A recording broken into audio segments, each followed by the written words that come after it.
हकीम असगर अली की होलनाक सरगुज़श्त, कदम कदम पर तजस्सुस और गोना गो वाक़यात, एक ऐसे शख्स की कहानी जिसे बेपनाह पुरइस्रार कुव्वते हासिल थी, एक तहलका खेज कहानी पुरइस्रार अलूम का माहिर, एक ऐसी कहानी जो आपके रोंगटे खड़े कर देगी।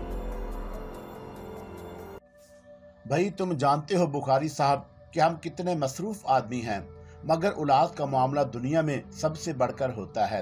कमाते किसके लिए हैं, हमें अंदाजा हो गया है कि हमारे यहाँ के डॉक्टर हकीम इस मसले में कुछ नहीं करेंगे।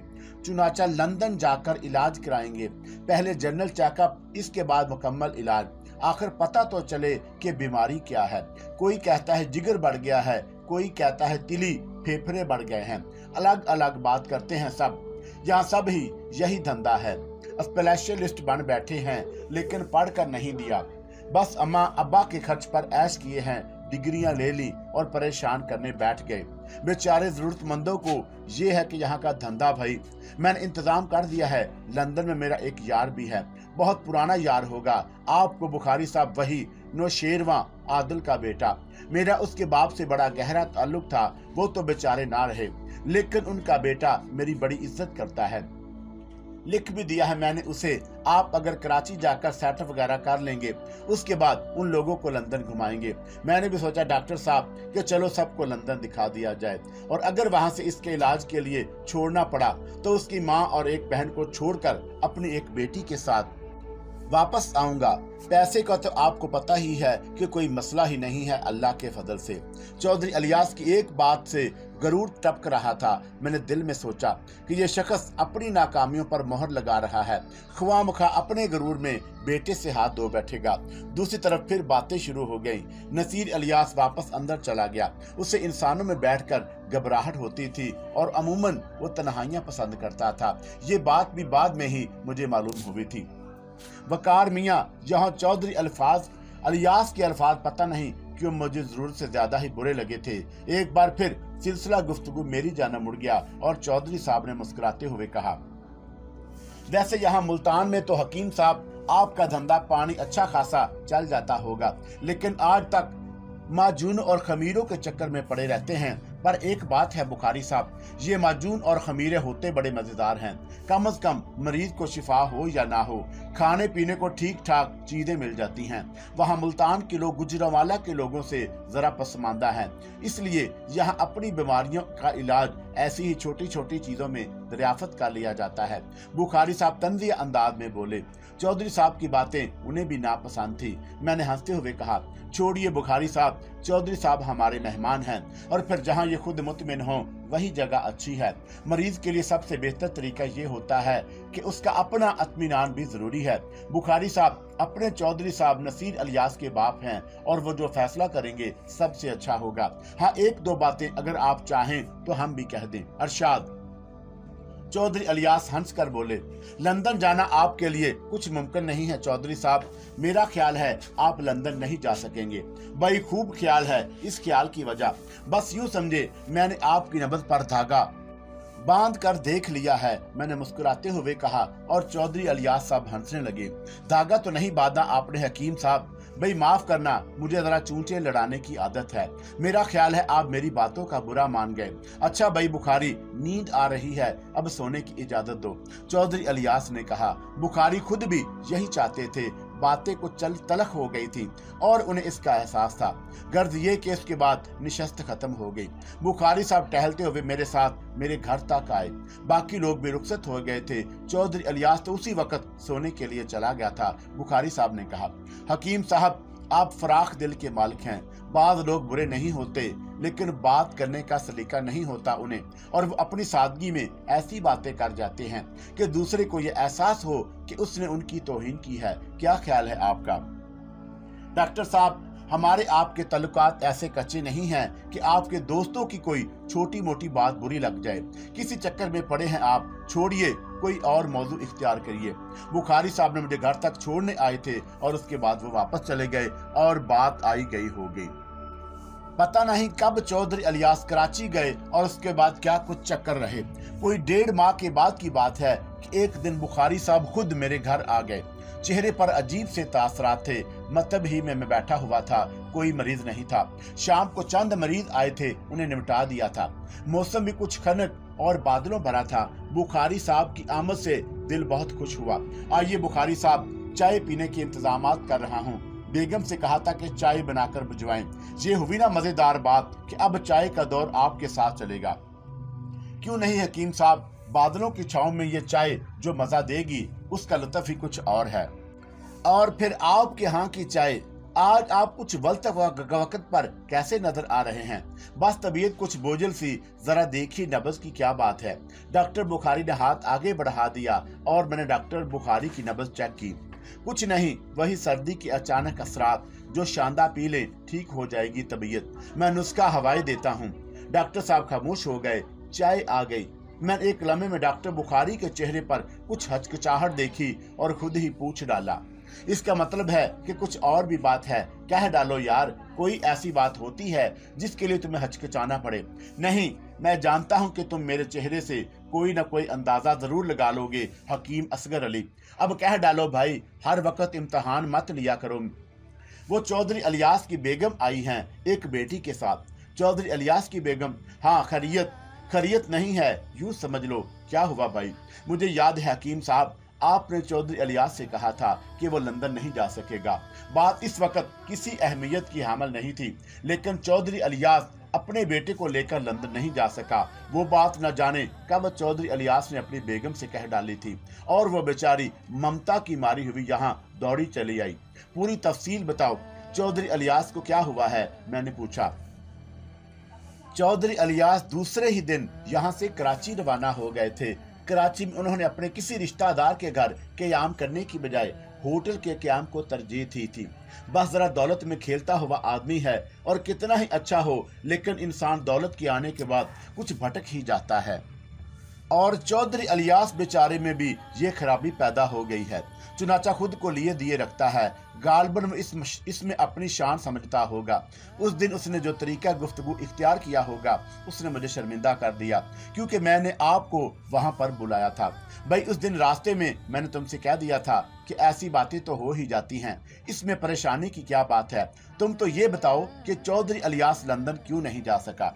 यहाँ से जाने के बाद चौधरी इलियास ने सीटें हासिल की और लंदन जाने के लिए तैयार हो गए।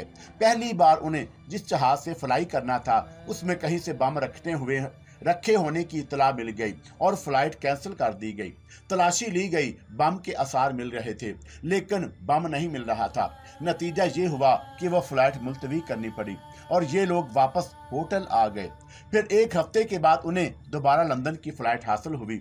उस दिन कोई ऐसा मसला नहीं था, लेकिन जब होटल से एयरपोर्ट चले तो रास्ते में ट्रैफिक जाम हो गया और ऐसा जाम हुआ कि कोई रास्ता ही ना रहा निकलने के लिए। नतीजा ये हुआ कि वो एयरपोर्ट ना पहुंच सके और फ्लाइट निकल गई। इस तरह वो दूसरी बार भी लंदन जाने में नाकाम रहे, लेकिन चौधरी जाना जरूर चाहता था। चुनाचा फिर वो होटल में मकीम हो गया और दूसरे दिन किसी काम से बाहर निकला तो उसकी टैक्सी का एक्सीडेंट हो गया, जिसके नतीजे में उसकी पिंडली की हड्डी फ्रैक्चर हो गई और उसे अस्पताल पहुंचाना पड़ा। पे दर पे इन 3 हादसा से चौधरी तो खैर मुतासर ना हुआ, लेकिन औरतें जरा दूसरी शख्सियत की मालिक होती हैं। बेगम चौधरी को यह ख्याल हुआ कि यह सफर उनके लिए मनहूस है। चुनाचा उन्होंने लंदन जाने का इरादा मुलतवी कर दिया और किसी कीमत पर वहां जाने के लिए तैयार ना हुई। वैसे भी चौधरी का तो फ्रैक्चर हो गया था और वो वैसे ही 2-3 महीने के लिए लंबा हो गया था।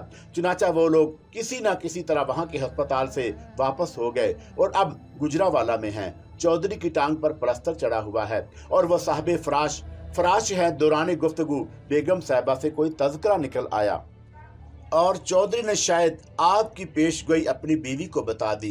बस बेचारी परेशान हो गई और अब दौड़ती हुई आई हैं मेरे पास। कहती हैं कि हकीम असगर अली से मुलाकात करा दो, मेरे बेटे का इलाज वही कर सकेंगे। भाई माफ़ करना, चौधरी ने ऐसी उल्टी सीधी बातें की थी जो यकीनन तुम्हें बुरी लगी होंगी, इसलिए मेरी हिम्मत तो नहीं पड़ रही। मशवरा भी तुम ही से मांगूंगा, बताओ क्या करना चाहिए। मैंने डॉक्टर बुखारी को देखा। बड़ा अच्छा दोस्त था मेरा, बहुत अच्छा इंसान भी था। उसके दिल में यह ख्वाहिश थी कि मैं चौधरी इलियास के बेटे की खबरगिरी करूं, तो मैं भला कैसे इनकार कर सकता था। मैं हंस पड़ा और मैंने कहा, बुखारी साहब, दिल की बात क्यों नहीं कहते यार, क्या चाहते हो? बात यह है कि इंसान बाद औकात जुबान के सामने बेबस हो जाता है। अल्फाज तो मुंह से निकल जाते हैं, लेकिन नताइज बहुत बुरे होते हैं। मैं जानता हूँ हकीम असगर अली कि जो पेशगोई की गई थी उसके बारे में भी जानता हूँ, और अगर कोई नहीं जानता तो मैं क्या करूँ भला? हाँ भाई हाँ, तो तुमसे कौन कहता है कि कुछ करो? मगर बात चौधरी इलियास की नहीं, एक माँ के बेटे की है, दोनों बहनों के भाई की है। मेरी ख्वाहिश तो यह है कि जरा देख लो। गुजरावाला में हैं वो लोग। हाँ, डॉक्टर बुखारी ने इस बात में सर हिलाते हुए कहा, लेकिन चाहो तो आज ही शाम तक आ सकते हैं, कल भी आ जाएंगे, जैसा पसंद करो। नहीं भाई, जाना पड़ेगा गुजरावाला, मैं भी साथ चलूंगा, इत्मीनान रखो। नहीं डॉक्टर, तुम अपना क्लिनिक चलाओ, मेरा कोई मसला नहीं है, वैसे भी मस्त मौला आदमी हूँ, चला जाऊंगा, देख आता हूँ जाकर। गाड़ी आ जाएगी, साथ ही चले जाना, तकल्फात मत करो, मैं खुद पहुंच जाऊंगा। बेगम साहबा से कह देना मिस्टर इलियास आपसे मिलना चाहती हैं। तुमसे बात करना जरूरी था असगर अली। उस दिन चौधरी इलियास की बातें मुझे भी पसंद नहीं आई थी, और मैंने सोचा था कि तुमने अपनी आला ज़र्फ़ी का सबूत देते हुए कहा तो कुछ भी नहीं, लेकिन दिल में सोचा ज़रूर होगा कि कैसे दोस्त पाले हुए हैं मैंने।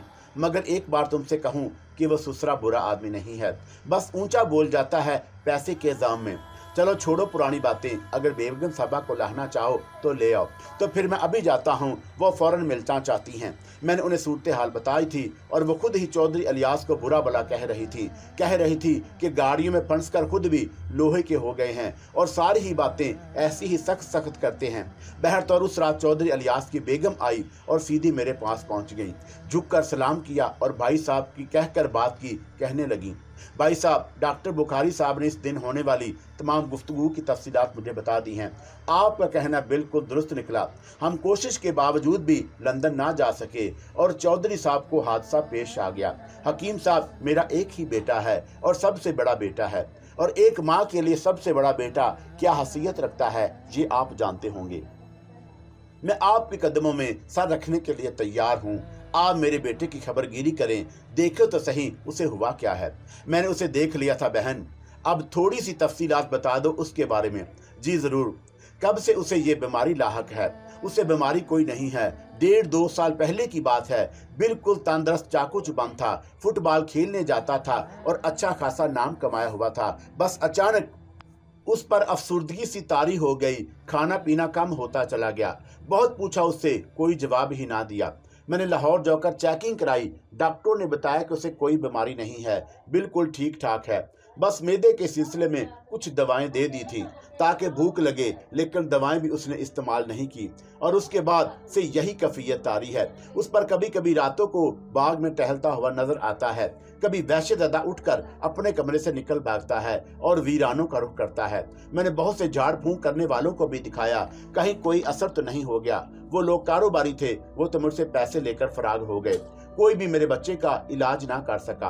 हकीम डॉक्टरों का ये कहना है कि जिस्मानी तौर पर वो दुरुस्त हैं। आपने शायद ये अल्फाज कहे थे कि बीमारी उसके जिस्म में नहीं, दिल में है। हकीम साहब, क्या आप मुझे बता सकते हैं कि उसे क्या बीमारी है? बहन, मैं गुजरांवाला आऊंगा आपके पास 1-2 दिन में। जरा यहाँ मरीजों को थोड़े दिन के लिए फारग कर दूं, उसके बाद ही सही सूरत हाल का इल्म होगा मुझे। मैं आपका इंतजार करूंगी हकीम साहब, बेचैनी से इंतजार करूंगी। वो सूखता ही जा रहा है, अब तो चकराकर भी गिर पड़ता है। बड़ी अजीब हालत है उसकी। खुदा के लिए मेरे बच्चे की जिंदगी बचा लें। अरे अरे, कैसी बातें कर रही हैं आप? जिंदगी देने और लेने वाला तो खुदा होता है। मुझे ना चीज की क्या मजाल कि किसी किस्म का दावा करूं। बहरहाल उसके बारे में देखना पड़ेगा, थोड़ा सा जायजा लेना पड़ेगा उसका। कोई ऐसी वैसी बात तो नहीं महसूस की आपने इस दौरान? कैसी? मिसेस इलियास ने पूछा। मेरा मतलब है कोई ऐसी गैर मुतवक्का बात जिससे आपको एहसास हुआ है कि कोई खास बात है? नहीं, ऐसी तो कोई बात कभी महसूस नहीं की।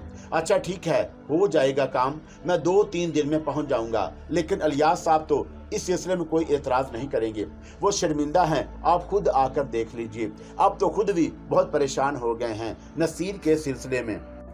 अपने तमाम कामों से फारग होने के बाद मैंने गुजरांवाला जाने का तमाम इंतजाम कर लिया और डॉक्टर बुखारी के एक आदमी के साथ गुजरांवाला पहुंच गया।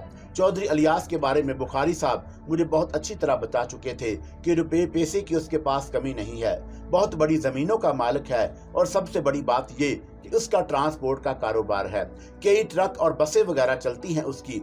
इन दिनों चौधरी इलियास घर पर ही था और उसकी टांग पर प्लास्टर चढ़ा हुआ था। बहुत ही आला दर्जे का घर था, वो तर्जे तामीर जरा पुराने किस्म का था, लेकिन वुसअत बेपनाह थी और चौधरी ने अपने तौर पर उसमें तमाम आसाइशों का बंदोबस्त कर रखा था। बहुत बड़ा लान लगाया हुआ था जिसमें बप्ता नारियल और किन्नों के दरख्तों की बहताब थी। उस खुशगवार फिजा में उसके घर की हैसियत बहुत ही हसीन थी।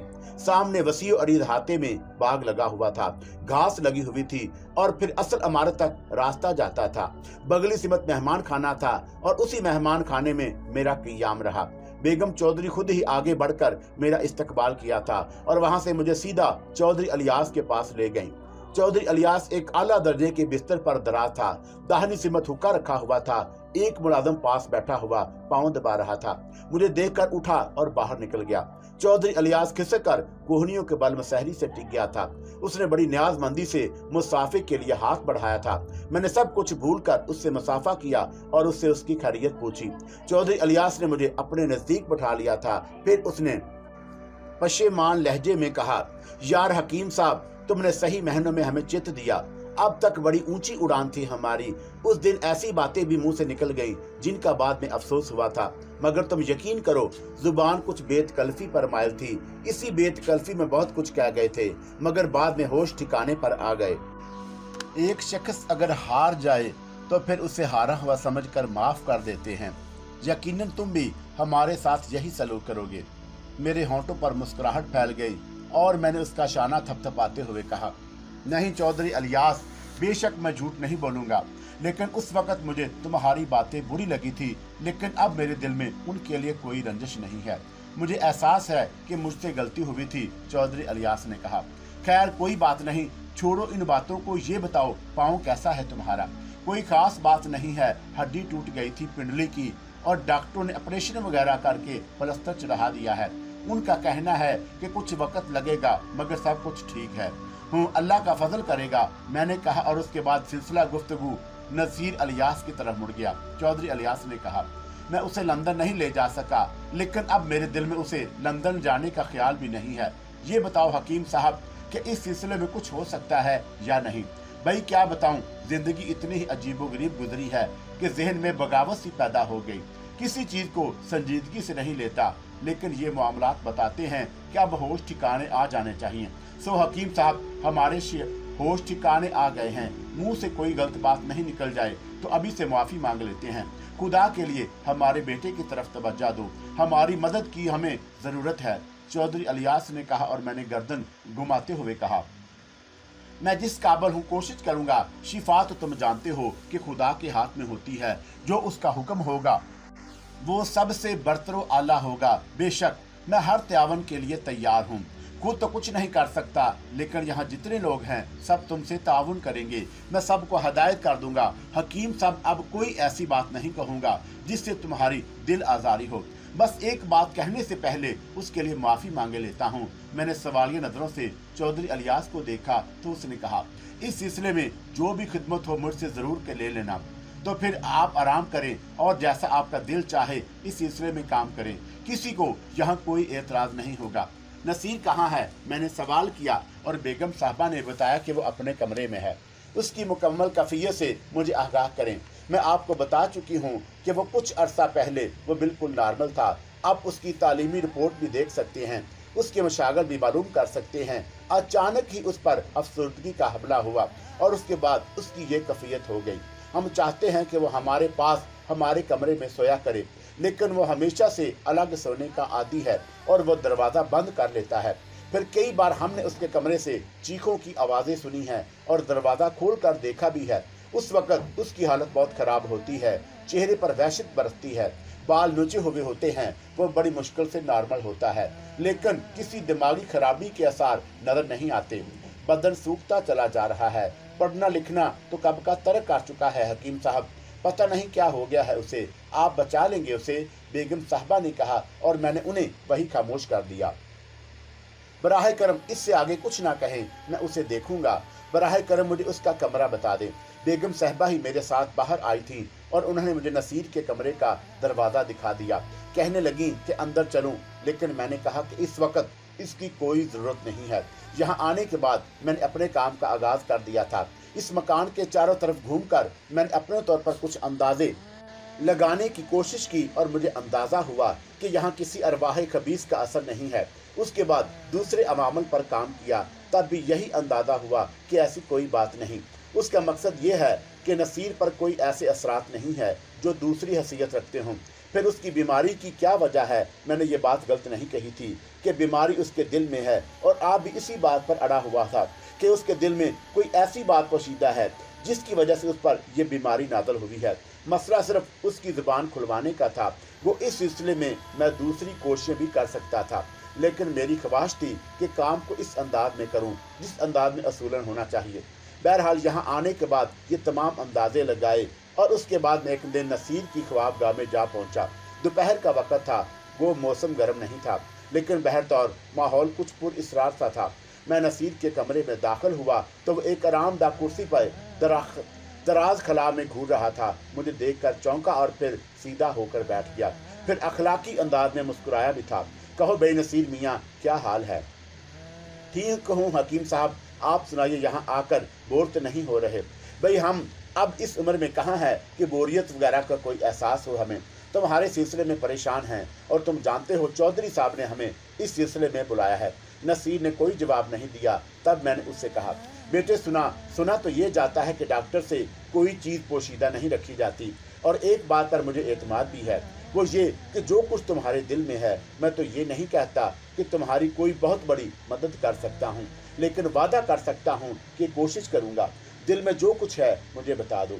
मैंने नसीर के चेहरे पर अज़तराब की एक लहर देखी थी। फिर उसने आहिस्ता से कहा, मेरे दिल में क्या है हकीम साहब, कुछ हो तो बताऊँ ना। अफसोस तो यही है कि तुमने किसी को इस काबिल नहीं समझा। देखो नसीर मियाँ, ज़िंदगी सबसे कीमती शय है और सेहत ज़िंदगी के लिए इंतहाई ज़रूरी। तुम्हारी जिस्मानी कैफियत के बारे में मेरा खुद भी यही अंदाज़ा है, और वो इतनी बुरी नहीं कि कोई खौफ, कोई एहसास तुम्हें खाए जा रहा है। अगर इसके में किसी को अपना शरीक रात बना लो तो वो मैं हूँ। तुम्हारी कैफियत बेहतर हो जाएगी। नसीर खोई हुई निगाहों से मुझे देखता रहा और फिर उसने कहा, हकीम साहब, ऐसी कोई बात नहीं मेरे जहन में है। जहाँ तक का खौफ का ताल्लुक है तो इस सिलसिले में मैं आपकी बात मानता हूँ कि ऐसा है। हाँ, मुझे बताओ क्या कैफियत है, कैसा खौफ महसूस करता है तुम्हें? बस मुझे महसूस होता है जैसे कोई मेरे कमरे में दाखिल होता है, दबे पाँव चुपके आहिस्ता आहिस्ता और मेरे सामने खड़ा हो जाता है, और वह मुझे नज़र नहीं आता, लेकिन वो कहता है कि मैं तुमसे इंतकाम लूँगा, मैं तुम्हें ज़िंदा नहीं छोड़ूंगा, और मैं वैसे से कांप उठता हूँ। उसके बाद मेरी कैफियत एतदाल पर नहीं रहती। दिलो दिमाग बेकार सी उलझने पाल लेते हैं और मैं खा पी नहीं सकता। रातों को भी ऐसा होता है, दिन में भी ऐसा अक्सर हो जाता है। अभी आपने दरवाजे पर दस्तक दी थी तो मैं खौफजदा निगाहों से था, और कौन हो सकता है क्या कभी तुम्हें इसकी सूरत हाल नजर नहीं आई? नहीं, नसीर ने जवाब दिया, लेकिन उससे मुझसे आंखें मिलाने से गुरेज किया था। मैंने गर्दन हिलाते हुए कहा, ताहम नसीर, बुरा मत मानना, तुमने ये बात जो मुझे बता दी है मैं उसे तस्लीम कर सकता था, लेकिन तुम इसे नहीं जानते कि मैं ये बात तस्लीम नहीं करता। मतलब? नसीर ने वहशत से कहा, तुम उसे जानते हो, अच्छी तरह जानते हो। अच्छा होगा कि बताओ रात को नींद का क्या आलम है? नसीर जो मेरी बातों पर किसी कदर परेशान हो गया था, इस सवाल पर जरा मुतदिल हो गया। नींद नहीं आती हकीम साहब, नींद बिल्कुल नहीं आती। बस अगर मेरी कोई सबसे बड़ी बीमारी है तो ये है कि आप मेरी आंखों के ये हल्के देख रहे हैं, नींद ना आने की वजह से पैदा हो रहे हैं। डॉक्टरों को तो तुमने इस सिलसिले में बताया? हाँ, क्यों नहीं, बता चुका हूँ। ठीक है, तो आज रात में नींद आ जाएगी। मैं नहीं समझा। बस आज रात में नींद आ जाएगी, लेकिन जब सोने के बाद सुबह को जागो तो एक काम तुम्हें करना होगा। वो क्या? मुझे उस शख्स का नाम बता दोगे जिससे तुम खौफजदा हो। आप अजीब बातें कर रहे हैं, जब मैं ये नाम जानता ही नहीं तो आपको क्या बताऊंगा? नसीर ने किसी कदर दुरुस्त लहजे में कहा। अच्छा, आराम करो, मैंने जवाब दिया और कमरे से बाहर निकल आया। इस बात पर मुझे यकीन हो गया था कि नसीर के दिल में कोई बात पोशीदा है और वो उस शख्स को जरूर जानता जानता है जो उसे परेशान करता रहता है, लेकिन वो कौन है और क्या है, ये बात अभी सीगा रात में थी। बहरताल उसी दिन गुजरांवाले की अतार की दुकान से मैंने अपनी जरूरत की चंद चीजें खरीदी और उसके बाद उनका महलूल तैयार कर लिया। रात को यह महलूल मैंने खाने के बाद नसीर अलियास को पिला दिया था और उस पर तर्ज नहीं किया गया। बेगम साहबा ने चौधरी अलियास मुझसे मुकम्मल ताउन कर रहे थे और फिर रात भर नसीर सुकून से सोया, लेकिन मैं बेसुकून रहा। और जब रात को तकरीबन 11:15 बजे मेहमान खाने से निकला तो चोरों की तरह रहायशी इलाके में दाखिल हो गया और उसके बाद नसीर के कमरे की निगरानी करना मेरी जिम्मेदारी थी। रात के तकरीबन 1:45 बजे होंगे जब किसी आहट के साथ अचानक मेरी आंख खुल गई। मैंने एक साए को देखा और आहिस्ता आहिस्ता नसीर के कमरे की जानिब बढ़ रहा था। साए के दरवाजे पर हाथ रखा और दरवाजे के पट ऐसे खुल गए जैसे अंदर से जंजीर बंद ना हो। हालांकि नसीर हमेशा दरवाजा बंद करके सोता था। साया अंदर दाखिल हो गया और मेरी निगाहें दरवाजे पर जमी रहीं। मैंने उसे परेशान करना मुनासिब नहीं समझा था, लेकिन ये साया मेरी तवक्का के मुताबिक था। साया वापस निकला तो मैं उसके ताक़ुब में चल पड़ा। मुझे यकीन था कि आज नसीर गहरी नींद सो रहा होगा और साया उसे परेशान ना कर सका होगा। साया उस मकान के दरवाजे ही से बाहर निकला था और ये दरवाजा भी उसी तरह खुल गया था जैसे बस उसका रास्ता बंद ना हो पाता हो। मैं साये का ताक़ुब करता रहा। वैसे मैंने अपने आप को बहुत से पर्दों में पोशीदा कर लिया था, उन पर्दों में जिनमें मुझे कोई नहीं देख सकता था, और यही वजह थी कि उस साये को भी मेरे ताक़ुब का अंदाजा ना हो सका। मैं उसके पीछे पीछे चलता रहा। काफी फासले पर पहुंचने के बाद बरगद के एक बड़े दरख्त के अकबी हिस्से में कुछ टूटे फूटे खंडरात पड़े हुए थे। उन खंडरात के एक हिस्से में साया जमीन पर बैठ गया और उसके बाद वही रूपोश हो गया। थोड़ी देर के बाद मैं उसी जगह था और यहाँ खड़ा हुआ उस जमीन को देख रहा था। थोड़ी देर तक मैं वहां रहा और कुछ पढ़ता रहा। उसके बाद वहां से वापस पलट आया। उसके बाद मैं अपने कमरे में आकर आराम से सो गया था। कम से कम एक अंदाजा लगा लिया था मैंने। दूसरे दिन तकरीबन 9:45 बजे नसीर खुद ही मेरे पास पहुंचा। एक ही रात में उसकी हालत काफी बेहतर नजर आ रही थी और उस बेहतरी को शायद बेगम साहबा और चौधरी अलियास ने भी महसूस कर लिया था। सुबह के नाश्ते पर चौंका वो हमारे साथ मौजूद नहीं था, इसलिए उस वक्त उससे मुलाकात नहीं हुई थी। लेकिन इस वक्त जो ही वो आया, पीछे पीछे बेगम साहबा भी पहुंच गईं और मैं नसीर से कोई बात ना कर सका। बेगम साहबा ने खुशी के अंदाज में कहा, हकीम साहब, इसके चेहरे पर बहाली नजर आ रही है, आप देख रहे हैं। हाँ हाँ, क्यों नहीं, इलाज होगा तो सूरत हाल बेहतर हो जाएगी। रात मुझे नींद आ गई थी। बहुत अरसे के बाद नींद मुझे कितनी अजीब सी महसूस हुई, मैं बता नहीं सकता आपको। हकीम साहब, नसीर ने खुशी के अंदाज में कहा, फिर बोला, मुझे हर रात इसी तरह सुला दीजिए। आप यकीन करें कि मेरी हालत काफी बेहतर हो जाएगी। हाँ, यकीनन हो जाएगी। बेगम साहबा, मैं इनसे कुछ बातें करना चाहता हूँ, हमें तन्हाई दरकार है। मैंने बेगम साहबा से कहा और बेगम साहबा खुश खुश बाहर चली गईं। नसीर मेरा चेहरा देख रहा था। तुमने देखा नसीर, एक ही रात में तुम पर क्या असरात मुरतब हुए हैं। इसकी वजह यह है कि रात मुझ पर खौफ की रात नहीं बनी। हाँ, हो सकता है तुम्हारा ये खौफ हमेशा के लिए दूर कर दूं, लेकिन तुम्हें अपनी जुबान खोलना पड़ेगी। इस सिलसिले में मैं आपकी कोई मदद नहीं कर सकता, माजरत ख्वाह हूँ, नसीर ने खुश्क लहजे में कहा। अच्छा चलो ठीक है, तुम्हें मेरे साथ चलना होगा, मैंने कहा और नसीर चौंक कर मुझे देखने लगा। कहा, अब ये बताना भी जरूरी है, तुम्हारा इलाज कर रहा हूँ, इतना हक तो है मुझे। ठीक है, आप हुक्म दें तो जरूर जाऊंगा, उसने जवाब दिया और मैं खामोश हो गया। फिर मैंने कहा, 1 बजे के बाद हम दोनों चहलकदमी के लिए निकलेंगे और मैं तुम्हें वहां ले जाऊंगा जहां ले जाना चाहता हूं। नसीर ने वादा कर लिया। चुनाचा दोपहर का खाना हमने खाया। नसीर भी हमारे साथ शरीक था। आज उसने थोड़ी बहुत खुराक भी बढ़ाई थी और चौधरी अलियास अकीदतमंद निगाहों से मुझे देख रहा था। नसीर तो चला गया। चौधरी अलियास ने मुझसे कहा, एक बार मैंने आपसे कहा था हकीम साहब कि अकीदत तो खुद ब खुद दिल में पैदा हो जाती है। माफी चाहता हूँ, एक बार फिर माफी चाहता हूँ। ना जाने क्यों आप बार बार इन बातों को याद करने लगते हैं, मैं तो उन्हें भूल भी चुका हूँ। मुझे अब न जाने क्यों यकीन हो गया है कि मेरा नसीब ठीक हो जाएगा। ये सब कुछ खुदा के मामलात हैं, वो जानता है कि आने वाला वक्त क्या होगा। अच्छा आप लोग आराम करें, मुझे कहीं जाना है, नसीर भी मेरे साथ ही जाएगा। अच्छा, चौधरी अलियास ने खुशी होकर कहा और फिर बोला, कल मेरा प्लास्टिक उतर जाएगा, डॉक्टर यही कहते हैं। हो सकता है इसके बाद मैं भी आपकी कोई मदद कर सकूं। नहीं, मुझे किसी मदद की जरूरत नहीं है, सब ठीक है, मैंने जवाब दिया और अपने कमरे में आ गया। वक्ते मुकर्रा पर नसीर मेरे पास पहुंच गया था। वो कुछ परेशान सा नजर आ रहा था। मैंने उस पर कोई तवज्जो नहीं दी और उसके बाद उसके साथ बाहर निकल गया। काफी फासले तक तो नसीर अलियास ने मेरे साथ चलने में कोई तर्ज नहीं किया, लेकिन जब मैं उस बरगद की सिमत इख्तियार की तो उसके कदम रुक गए और वह खौफ भरी निगाहों से मुझे देखने लगा। उधर कहाँ चल रहे हैं हकीम साहब? आ जाओ मियाँ, आ जाओ, रुकना मुनासिब नहीं है। नहीं, मैं उस तरफ नहीं जाऊंगा, आपने वहां मुझे नहीं ले जा सकते। मैंने रुक कर नसीर को देखा और फिर ठहरे हुए लहजे में कहा, देखो नसीर, मैं जो चाहता हूं उसे करने के बारे में तुम्हें हर तरह मजबूर कर सकता हूं। मैं अगर चाहूं तो परवाज करते हुए तुम वहां तक पहुंचोगे जहां मैं तुम्हें ले जाना चाहता हूं, लेकिन क्या यह बेहतर नहीं होगा कि तुम खुद ही मेरा साथ दो? मैं वहां नहीं जाऊंगा, किसी कीमत पर नहीं जाऊंगा। आ जाओ, मेरे पीछे पीछे आ जाओ। मैं जिस अंदाज में ये काम करना चाहता हूँ उसमें तुम्हारी मर्जी के खिलाफ तुम्हें मजबूर नहीं करना चाहता। मुझे तुमसे हमदर्दी है। आ जाओ, शाबाश, चले आओ। मैं आगे बढ़ा और नसीर मेरे कदमों से कदम मिलाता हुआ मेरे साथ चलता रहा। उसके बाद हम बड़े बरगद के दरख्त के नीचे से गुजरकर उन खंडरात के पास आ गए जो अब मामूली शक्लों में नजर आते थे। सुर्ख ईंटें जगह जगह बिखरी हुई थी, उनके दरमियान झाड़ियां उगी हुई थी। मैं ऐन उसकी जगह पहुंच गया जहां मैंने उस साई को जमीन पर बैठे हुए देखा था।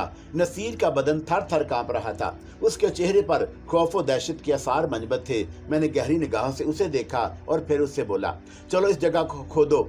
खौफ की वजह से नसीर के पूरे बदन पर लर्जा तारी था, लेकिन मेरी हदायत पर अब वो अमल करने के लिए मजबूर था। उसने चारों तरफ देखा और फिर उन झाड़ियों की जानब बढ़ गया।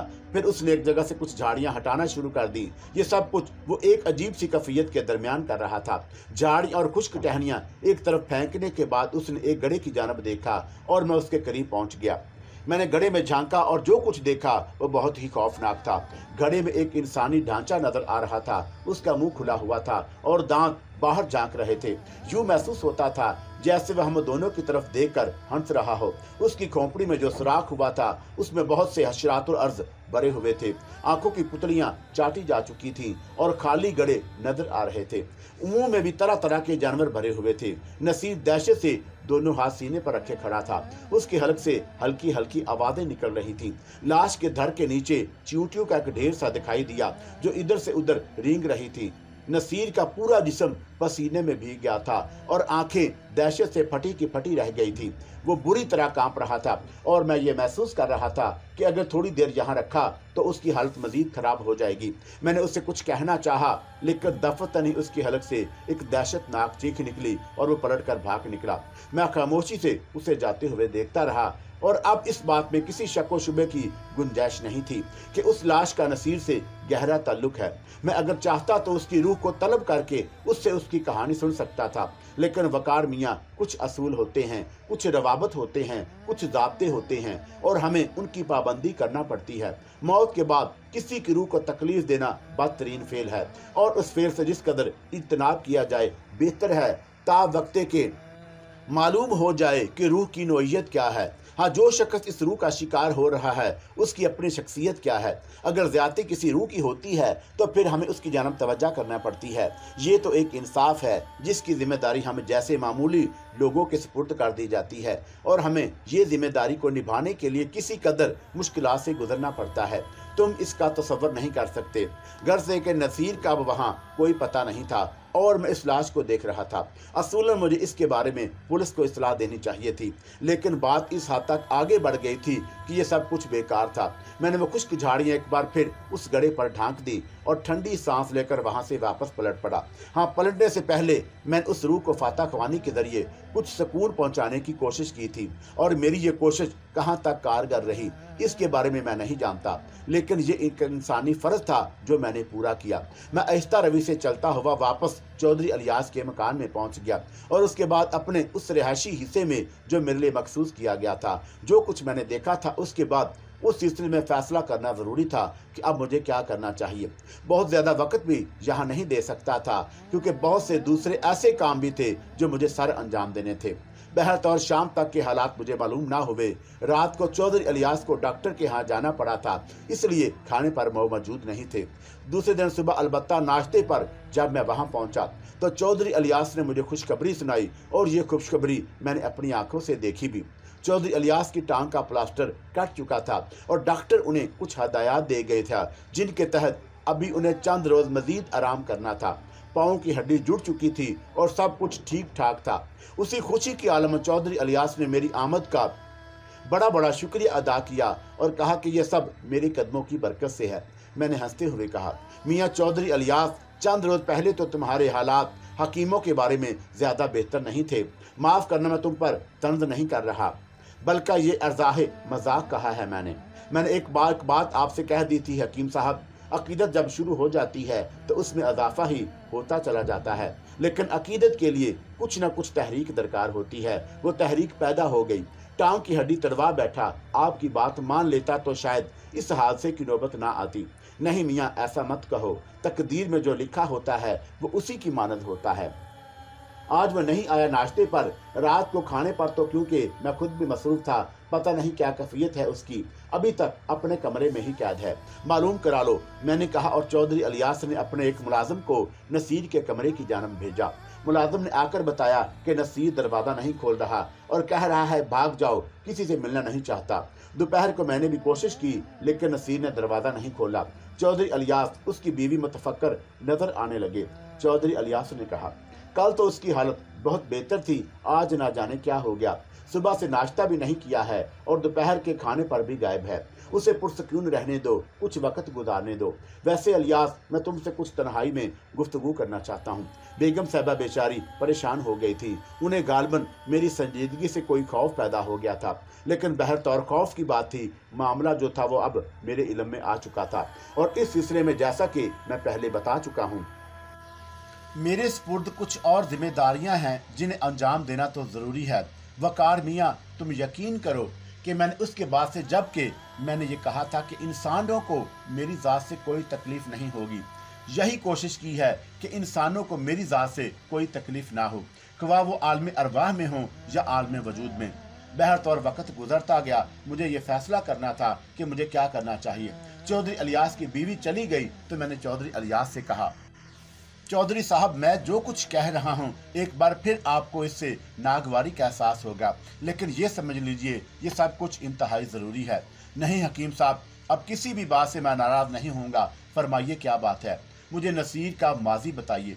मैं आपको पहले ही बता चुका हूँ, वो सिर्फ स्टूडेंट रहा है, लाहौर में पढ़ता रहा है, यहाँ आता जाता रहता था, बड़े आराम की ज़िंदगी गुजारी है उसने, बड़ा पुरसकून था। बस कुछ अरसे के अंदर अंदर उसकी यह कैफियत हुई। जितना वक्त मैं आपको बता चुका हूँ इससे ज्यादा नहीं गुजरा। उसकी किसी से दुश्मनी थी, मेरे इल्म में नहीं है।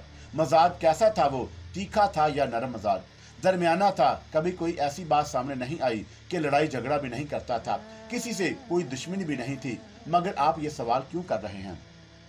बस इस काम के सिलसिले में मुझे उन सवालात की जरूरत पेश आ गई थी। आपके ख्याल में मुश्तिल होकर किसी को कोई नुकसान तो नहीं पहुंचा सकता? मेरा ख्याल है कि नहीं। बात दरअसल ये है कि तालीमी दौर के बारे में मालूमात हासिल करने के लिए लाहौर जाना पड़ेगा, छानबीन करनी पड़ेगी, और इस काम से मैं माजरत ख्वाह हूँ, लेकिन मैं कोशिश करूंगा कि नसीर अपनी ही जुबान से कुछ बता दे। क्या? चौधरी इलियास ने दहशतज़दा लहजे में पूछा। ये तो मैं भी नहीं जानता, आज ही कोशिश करूंगा, और आज नहीं तो कल फिर इस कोशिश में ज़रूर कामयाब हो जाऊंगा। उस दिन मैंने कोशिश भी ना की, अलबत्ता रात को मुझे कुछ वज़ाइफ पढ़ना पड़े थे जो आधी रात के करीब तक पढ़े गए थे। वज़ाइफ की तकमील के बाद मैं आराम से सो गया। मैं तो सिर्फ एक हकीकत को सामने लाने का ख्वाहिशमंद था। ये तो मुझे नहीं मालूम था कि हकीकत क्या होगी और उसके बाद उसके क्या नतीजे ज़ाहिर होंगे। बहरतौर मुझे रेंज पास की कोशिश में कामयाबी हो गई थी। दूसरी सुबह नाश्ते की मेज पर नसीर मौजूद था, लेकिन चेहरा हल्दी की तरह जर्द हो रहा था। आंखों से खौफ और दहशत टपक रही थी और उसकी माँ की हालत काफी खराब हो रही थी। चौधरी इलियास भी परेशान था। उसने नसीर को देखते हुए कहा, क्या बात है बेटा, रात को कुछ तबीयत बिगड़ गई थी? हाँ, कुछ तबीयत खराब हो गई है मेरी, उसने चोर निगाहों से मुझे देखते हुए कहा। दोपहर के खाने के बाद कुछ देर बैठेंगे, नसीर कहीं जाना तो नहीं? मैंने कहा और उसकी निगाहें मुझे उठाकर मुझे देखा और खामोश हो गया।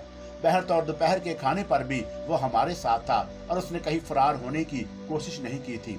खाने से फरागत हासिल करने के बाद मैंने उससे कहा, नसीर थोड़ी देर के बाद तुम अपने अब्बू के कमरे में पहुंच जाना। वो खामोशी से उठकर बाहर चला गया। मैं चौधरी इलियास का चेहरा देखने लगा। चौधरी इलियास के चेहरे पर भी किसी किस्म के परेशानी के आसार नजर आ रहे थे। बेगम साहिबा भी शशदर थी। मैं चौधरी इलियास के कमरे में उनके साथ पहुंच गया। बेगम साहिबा भी साथ साथ आ गई थी। क्या बात है हकीम साहब, कोई खास बात है? आपने नसीर को किसी खास वजह से बुलाया है? मैंने तुमसे कुछ सवालात किए थे इलियास, उसके मादी के बारे में तुम जवाबात ना दे सके, लेकिन मेरे पास और कोई जरिया नहीं है सिवाय इसके कि नसीर इलियास मुझे खुद ही अपना माजी बताए। माजी? चौधरी इलियास का लहजा किसी कदर खौफजदा था। काफी देर उसी तरह गुजर गई। हम लोग नसीर का इंतजार करते रहे। बेगम साहबा ने कहा, वो आया नहीं अभी तक, मैं उसे बुला कर लाऊं? नहीं, आप बैठी रहें, आता होगा, मैंने मुतमिन लहजे में कहा। चौधरी इलियास ने कहा, अगर आप मुनासिब समझें तो उन्हें जाने दें, औरत है, शायद कोई बात बर्दाश्त ना कर पाए। नहीं, इनका बैठे रहना मुनासिब है, मैंने जवाब दिया। और अभी मेरा ये जवाब पूरा भी नहीं हुआ था कि दरवाजे से मुझे नसीर अंदर दाखिल होता हुआ नजर आया। कैफियत पहले से मुख्तलिफ नहीं थी, डरा डरा और सहमा सहमा सा था। बदन पर हल्की हल्की लर्जिशें भी तारी थी। बेगम साहबा की आंखों में आंसू आ गए। उन्होंने ममता भरे लहजे में कहा, नसीर मेरे बच्चे, क्या हो गया है तुझे? मेरे लाल, क्या हो गया तुझे? कैसे ठीक होगी तेरी तबीयत? हकीम साहब, आपने अभी तो इलाज तो शुरू नहीं किया, एक दिन दवा दी थी आपने तो इसकी हालत बेहतर नजर आने लगी थी। खुदा के लिए मेरे बच्चे को जल्द से जल्द तंदुरुस्ती कर दें, आपका बड़ा एहसान होगा हम पर। मैंने बेगम साहिबा की बात का कोई जवाब नहीं दिया और सर्द लहजे में नसीर से कहा कि वो बैठ जाए, तो मुजरिमों की तरह गर्दन झुकाकर बैठ गया था। चंद लम्हात खामोशी के बाद मैंने कहा, नसीर, मुझे यकीन है कि तुम मेरे सामने सच बोलने की तैयारियां करके आए होगे। चौधरी इलियास और बेगम साहिबा, जैसा कि मैंने रोजे अव्वल कहा था कि हमारे नसीर के बदन में पोशीदा नहीं, उसके दिल में छुपी हुई है। दवा इलाज बेशक इंसान का जिस्म दुरुस्त कर सकता है, लेकिन रूह की बीमारी का इलाज वो सच्चाइयां हैं जिन्हें सामने लाना जरूरी है। और नसीर की रूह बीमार है, जिसके असरात उसके जिस्म पर मुरतब हो रहे हैं। बहरतौर मैंने उसे इस बात पर आमादा कर लिया है कि वह मुझसे सच बोले और तमाम हकीकतों का इंकिशाफ कर दे जो इसके दिल में पोशीदा है।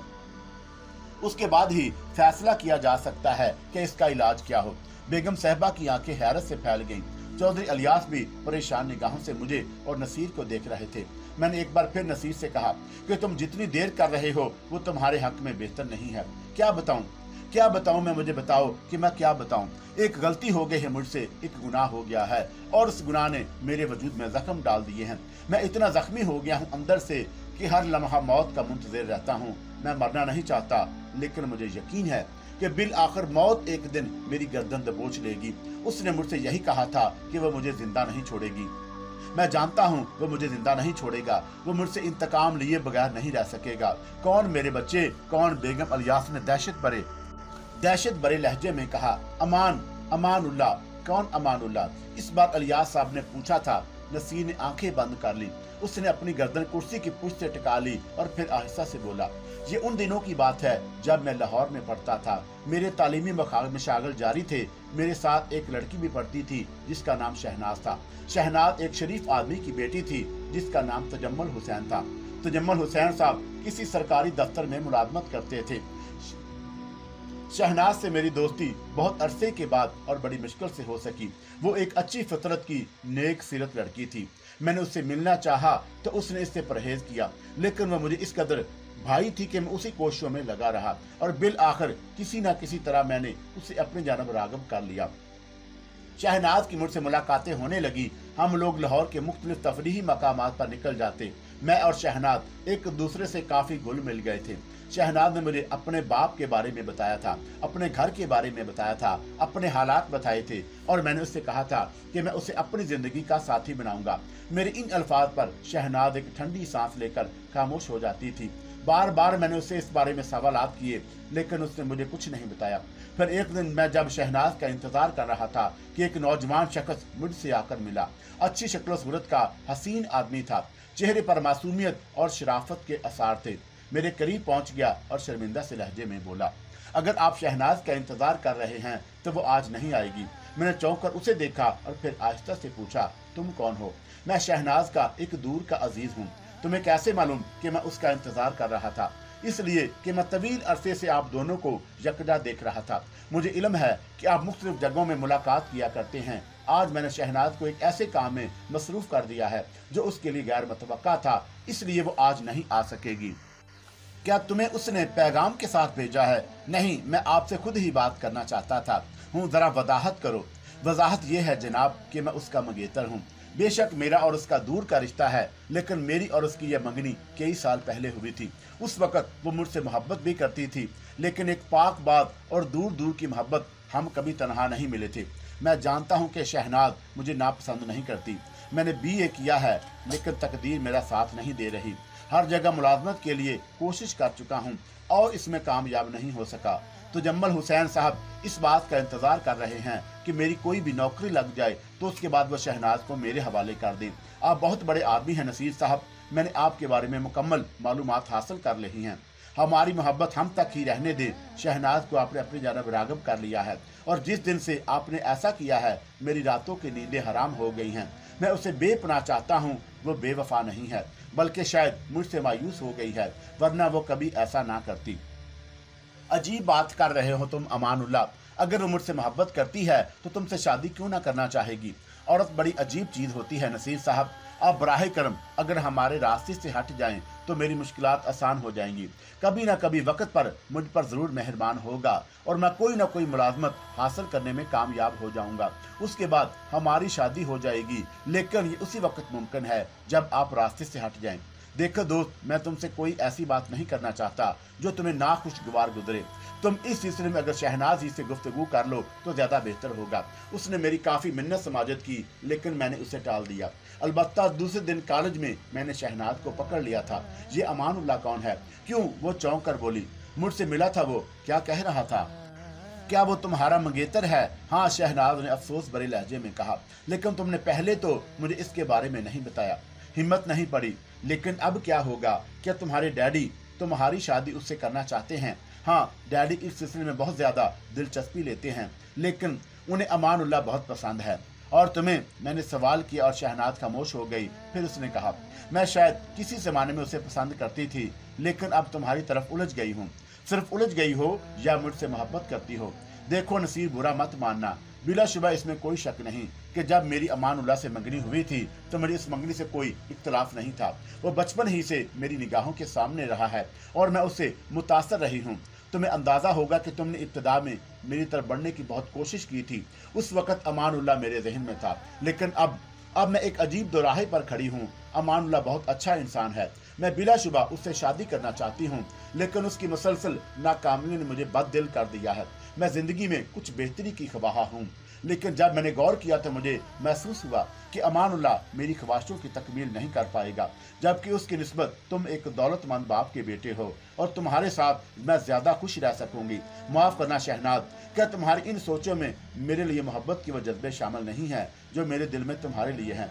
किसी बात का बुरा मानने का तुम वादा कर चुके हो तुम नसीर, ऐसी कोई बात नहीं है। अब मैं सिर्फ और सिर्फ तुम्हें चाहती हूँ, लेकिन एक बात कान खोल कर सुन लो। हमारे रास्ते में अमानुल्लाह सबसे बड़ा खतरा है। जब भी उसे मुलाजमत मिली, डैडी यही सब कुछ कहेंगे और करेंगे।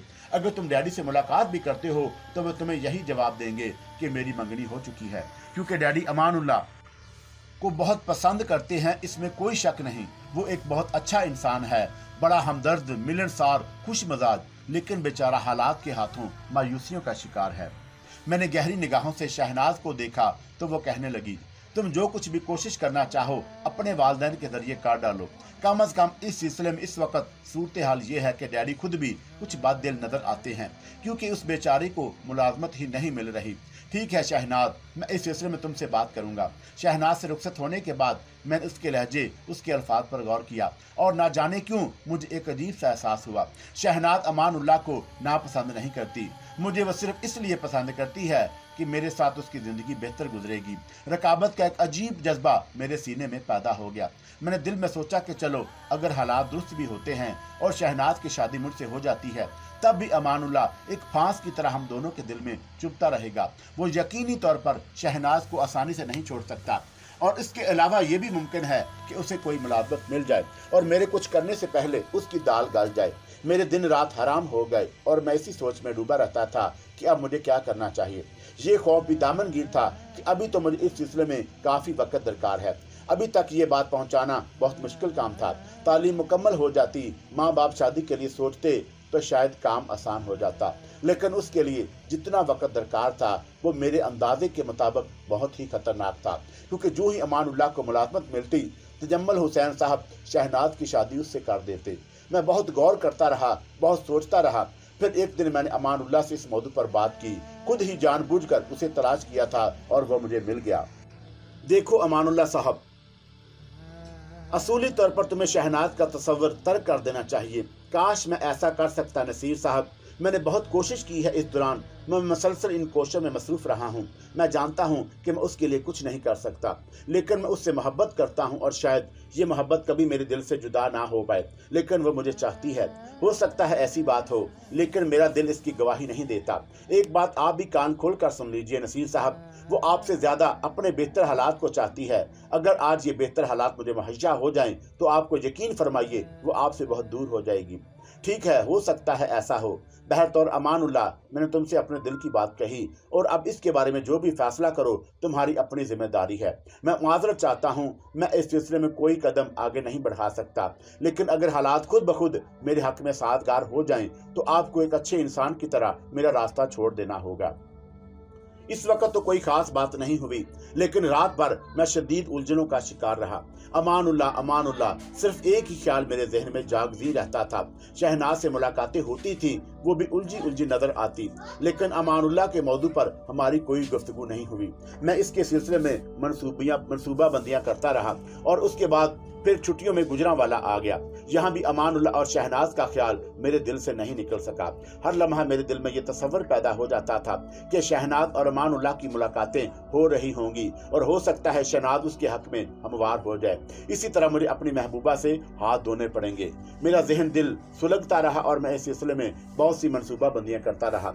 यहाँ तक एक मनसूबा मेरे जहन में आ गया और मैंने उस मनसूबे को हर पहलू पर गौर करने के बाद उसका आगाज कर दिया। लाहौर की एक अखबार में मैंने मुलाजमत का इश्तहार दिया जो इंतहाई दिलकश था और उसके लिए मैंने एक पोस्ट बॉक्स का इंतखाब कर लिया था। मैं नहायत खामोशी से यह कार्रवाई सर अंजाम दे रहा था।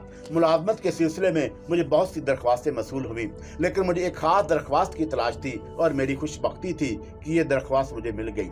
ये एहसानुल्लाह की दरख्वास्त थी। मैंने बाकी तमाम दरख्वास्तें फाड़ कर फेंक दी और एहसानुल्लाह को एक जाली लेटर पैड पर अपॉइंटमेंट लेटर जारी कर दिया, लेकिन उसमें मैंने उसे लिखा था कि इस मुलाजमत के सिलसिले में मजीद हदायत लेने के लिए गुजरांवाला पहुंच जाए और उसके लिए मैंने उसे तारीख वगैरह दे रखी थी। जगह वगैरह के बारे में भी मैंने उसे बता दिया था। मुकर्ररा वक्त पर अमानुल्लाह गुजरांवाला पहुंच गया। जिस जगह के बारे में मैंने लिखा था उसका गुजरांवाला में कोई वजूद नहीं था। मैं उसका इंतजार कर रहा था और जब वो गुजरांवाला के बस के अड्डे पर उतरा था उसी वक्त मैं उसकी ताक में था। अमानुल्लाह हर जगह उस पते को तलाश करता रहा, लेकिन उसे वो पता नहीं मिला। तभी अचानक मैं उसके सामने आया और वो मुझे देखकर उछल पड़ा। उसने परेशानी के आलम में मुझसे वह पता पूछा और मैं अपने साथ उसे उस तरफ ले आया। यहाँ आकर मैंने उससे कहा, इस पते पर तुम्हें किससे मिलना है अमानुल्लाह? और नसीर भाई, मैंने एक मुलाजमत के लिए दरख्वास्त दी थी, उसके जवाब में मुझे यहाँ बुलाया गया, मगर ना जाने क्या बात है, यहाँ यह जगह ही नहीं है। मिल जाएगी, परेशान होने की जरूरत नहीं। मैंने उसे तसल्ली देकर कहा, अब तो जरूर मिल जाएगी, क्योंकि तुम जो मिल गए हो। वो खुशामदाना अंदाज में बोला, और सुनाओ शहनाज का क्या हाल है? वो ठीक है, बस इन दिनों कुछ परेशान है। क्यों? मैंने चौंक कर पूछा। अजीब सी बात है नसीर, शहनाज के और मेरे सितारे एक हैं। हम दोनों एक ही दिन की पैदाइश हैं। मेरे और उसके शाने पर एक जगह एक जैसे तिल हैं और वो मुझे और मैं उसे चाहता हूँ। वो भी तुम्हें चाहती है बेशक, लेकिन क्या? एक वाकया सुनाऊं तुम्हें नसीर भाई। एक शाम हम रावी में कश्ती की सैर कर रहे थे। शाम ज्यादा हो गई और वापस आए तो हमें एक बाबा जी मिले। हमें देखकर पहले हंसे, फिर बसूरने लगे। हमने समझा पागल हैं, मगर वो पागल ना थे। कहने लगे, तुम्हारी तकदीर भी अजीब है, मिले हो बिछड़ जाओगे, बिछड़ोगे मिल जाओगे। वाह भाई वाह। बाबा जी की बात को इस वक्त हम दोनों ने पागलपन समझा था, मगर ना जाने क्यों अब मुझे इस बात में कुछ वजन महसूस होता है। कैसा वजन? मुझे कोई मुलाजमत नहीं मिल रही और शहनाज के वालिद मुंशी नियाज उसकी शादी करना चाहते हैं। उन हालात में यही लग रहा है कि शायद उसकी आवाज भी भर्रा गई। वो क्या कहती है? कौन शहनाज? हाँ, वो बेचारी परेशान है। कहती है कि जिंदगी कैसे गुजरेगी, मुस्तकबल क्या होगा। उसने हमेशा सुनहरी मुस्तकबल के ख्वाब देखे हैं। पर मैं एक बात जानता हूँ। क्या? अगर मुझे कोई छोटी मोटी नौकरी मिल ही जाई और मैं बरसरे रोजगार हो जाऊं तो शहनाज मेरी मोहब्बत में सब कुछ बर्दाश्त कर लेगी, चाहे उसके सुनहरे मुस्तकबल के ख्वाब टूट जाएं। मुझे उस पर बड़ा भरोसा है। नसीर भाई वो मेरे साथ हर तरह के हालात में गुजारा जरूर कर लेगी। अब आप ऐसा करें नसीर भाई कि मुझे इस पते पर पहुंचा दें ताकि मेरा मसला हल हो जाए, वरना मैं तो बड़ा मायूस हो गया हूँ। पता नहीं कैसा उलझा हुआ पता बता दिया है, मुझे मिल ही नहीं रहा। मेरी आंखों में आग सुलग रही थी और मैं उसे तसव्वुर से झुलसा जा रहा था। अगर वाकई अमानुल्लाह को नौकरी मिल गई तो शहनाज मेरे हाथों से निकल जाएगी, और फिर मैंने जो मंसूबा बंदी की थी वो मेरी फितरत के आन मुताबिक नहीं थी। लेकिन अब इसके सिवा कोई चाराकार भी नहीं था कि मैं अपने मुस्तकबल के लिए अमानुल्लाह का खून कर दूं। मैंने प्लानिंग यही की थी कि चुनाचा मैं उसे बरगद के उस दरख्त के पास ले आया जिसकी जड़ में मैंने एक कुल्हाड़ी छुपाई हुई थी। मैंने अमानुल्लाह को वहां बिठाकर कहा कि जरा मुझे वह पता दिखाए, मैं गौर करता हूँ। और अमानुल्लाह सादगी से बैठ गया। मैंने हाथ बढ़ाकर कुल्हाड़ी उठाई और फिर कुल्हाड़ी का पिछला हिस्सा पूरी कुव्वत से उसकी खोपड़ी पर दे मारा। मेरे एक ही वार ने उसका काम तमाम कर दिया। हकीम साहब, उसके दोनों हाथ फैल गए, दिमाग पर चोट लगी थी, इसलिए चंद ही लम्हों में वो वहां जाँ बहक हो गया। मैंने इस काम से फरागत हासिल करके पहले कुल्हाड़ी साफ की और उसके बाद पहले से तैयार किए हुए गड्ढे में अमानुल्लाह की लाश डाल दी। थोड़ी बहुत जो मट्टी दस्तयाब हो सकी वो मैंने उस पर डाल दी और फिर कांटेदार झाड़ियों से उस लाश को ढक दिया। बाद में मुझे उस कुल्हाड़ी को अपने लिबास में छुपाकर वापस आ गया। मेरा दिल खुशी से भरा हुआ था कि अमानुल्लाह का कांटा दरमियान से निकल गया, लेकिन ना जाने क्यों मुझे वापस आते हुए यह महसूस हो रहा था कि कोई मेरे कदम से कदम मिलाकर चल रहा है। मैं चौंक कर इधर उधर देखने लगता, लेकिन कोई नजर नहीं आता था। मैंने सोचा कि ये मेरा एहसास है क्योंकि मैंने एक इंसान को कत्ल किया है। कुल्हाड़ी अपनी जगह छुपाने के बाद मैं अपने सोने के कमरे में आ गया, नहाया धोया और चादर ओढ़कर बिस्तर पर लेट गया। न जाने कितनी देर इसी तरह गुजर गई। मैं कुछ गनूदगी के आलम में था कि किसी ने मेरा पांव पकड़कर हिलाया। मैं चौंक कर उठ बैठा, लेकिन मेरे कमरे का दरवाजा तो बंद था, जबकि पांव इतनी जोर से हिलाया गया था कि अभी तक मुझे उस पर हाथों का लमस महसूस हो रहा था। मैंने दहशत भरी निगाहों से इधर उधर देखा, लेकिन कोई मौजूद नहीं था। बस यूं समझ ले हकीम साहब कि खौफ की एक लहर मेरे रगुवपे में दौड़ गई। ये सब क्या है? कदमों की वो चाप कैसी थी जो मेरे साथ साथ सफर करती हुई मेरे मकान तक आई थी? और फिर मेरा पांव पकड़कर हिलाने वाला कौन था? मैं यही सोचता रहा। रात का खाना भी ना खाया, भूख मर चुकी थी, तबीयत की खराबी का बहाना कर दिया। रात को अपने कमरे में जाते हुए डर लग रहा था, लेकिन मैं हिम्मत करके अपने बिस्तर पर पहुंच गया। मैं बिस्तर पर सो रहा था कि दफतन मुझे यूं महसूस हुआ जैसे मेरी चारपाई जोर से हिली है। मैं दहशत से उठकर बैठ गया, इधर उधर देखा, लेकिन कमरे में खामोशी और सन्नाटे के अलावा कुछ नहीं था। फिर उस सन्नाटे में एक सरगोशी उभरी। नसीर, मैंने तेरा क्या बिगाड़ा था? तूने क्यों मेरी जिंदगी छीन ली? मैं तुझे कैसे छोड़ूंगा? नहीं नसीर, तुझसे बदला जरूर लूंगा। ये आवाज अमानुल्लाह के अलावा किसी की नहीं थी। मैंने बखूबी इस बात पर गौर किया था, वही अमानुल्लाह जिसे मैंने अपने हाथ से मौत की नींद सुला दिया था। हकीम साहब, वो मुझसे कह रहा था कि वह मुझसे बदला लेगा। और उसके बाद हकीम साहब, मैं रात भर ना सो सका। सुबह को नाश्ते की मेज पर पहुंचा तो भूख का नामो निशान भी नहीं था। हालांकि रात का खाना भी नहीं खाया था। पता नहीं मेदे को क्या हो गया था। एक नवाला हल्क में रखता तो उलटने लगता था। पूरा दिन गुजर गया। रात के तस्वर से ही मुझे खौफ महसूस होता था। फिर रात को मैं अपने कमरे में आ गया और सारी रात मुझे वही आवाजें सुनाई देती रहीं। मैं खौफ से मेरी गग्गी बंद हुई थी, लेकिन किसी से कुछ भी नहीं कह सकता था। जो सच था वो सच ही था। और हकीम साहब, इस तरह मेरी भूख मर गई। मैं अजीबोगरीब एहसासात का शिकार होकर रह गया। घर में दाखिल होने लगता तो घर का दरवाजा खुला लगता। कमरे में पहुंचता तो रात को खुद ब खुद दरवाजा बंद कर लेता, लेकिन सुबह को जब आंख खुलती तो दरवाजा खुला हुआ मिलता। खिड़कियां बजती थीं, चीजें इधर से उधर हो जाती और मैं दहशत से मरा जाता था। कई बार मैंने अपने कमरे का दरवाजा खोलकर किसी को अंदर आते हुए देखा, लेकिन उसके बाद वो साया गुम हो जाता। मैं जानता हूं कि वह कौन है। वो अमानुल्लाह है, सिर्फ अमानुल्लाह, जिसकी रूह इंतकाम की प्यास से तड़प रही है। हकीम साहब, खाने की मेज पर पहुंचता हूं तो खाया नहीं जाता। कोई भी काम करता हूं तो दिल ही नहीं लगता। बस ये है मेरी हालत। इससे ज्यादा मैं आपको और क्या पूछना चाहते हैं? जो कुछ था मैंने आपके सामने बयान कर दिया। नसीर ये कहानी सुना रहा था और चौधरी इलियास का चेहरा हल्दी की तरह जर्द हो गया था। बेगम अलियास आंखें फाड़े पत्थर के बुत की तरह साकत बैठी हुई थी और मैं हमदर्दाना निगाहों से उन दोनों को देख रहा था। मैं जानता हूं कि इनके माँ बाप के दिल पर क्या बीत रही होगी, जो आज तक अपने बेटे को एक पुरअसरार बीमारी का शिकार समझ रहे थे और अब उन्हें मालूम हुआ था कि बिलाशुबा ये बीमारी बाहर की नहीं बल्कि अंदर की बीमारी थी। जो चौधरी अलियास हमेशा गरूर का बोल बोलते थे और आज उनका गरूर चकनाचूर हो गया था। नसीर अलियास जैसे ये कहानी सुनाने के बाद खुद को पुरसुकून महसूस कर रहा था। उसने आंखें बंद कर ली और गहरी गहरी सांसें ले रहा था। तब ही चौधरी अलियास की बर्राई हुई आवाज उभरी, ये तूने क्या किया नसीर, ये क्या किया तूने, गंदे खून, ये तूने क्या किया। कमीने, मैं तो सोच भी नहीं सकता था कि मेरी नस्लों में कोई कातिल भी पैदा हो सकता है। जज्बात के हाथों शिकार होकर तूने एक इंसान की जान ले ली नसीर, खुदा तुझे गारत करे, तेरा सत्यानाश। तू इतना जलील निकलेगा मैंने ख्वाब में भी नहीं सोचा था। नसीर, तूने मेरी तमाम आरज़ुओं को मिलिया मेट कर दिया।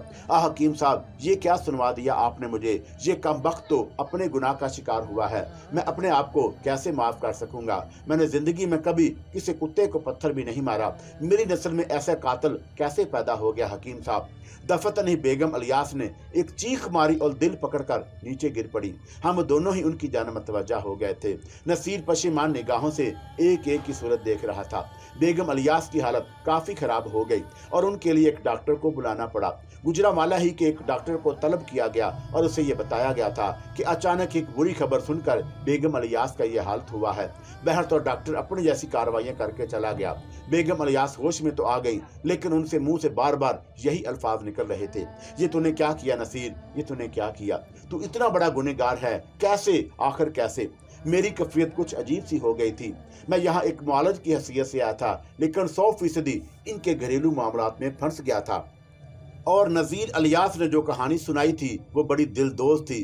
एक इंसान की मजबूरी की कहानी इस दास्तान में छुपी हुई थी और मुझे खुद भी बेचारे अमानुल्लाह से बहुत हमदर्दी महसूस हो रही थी।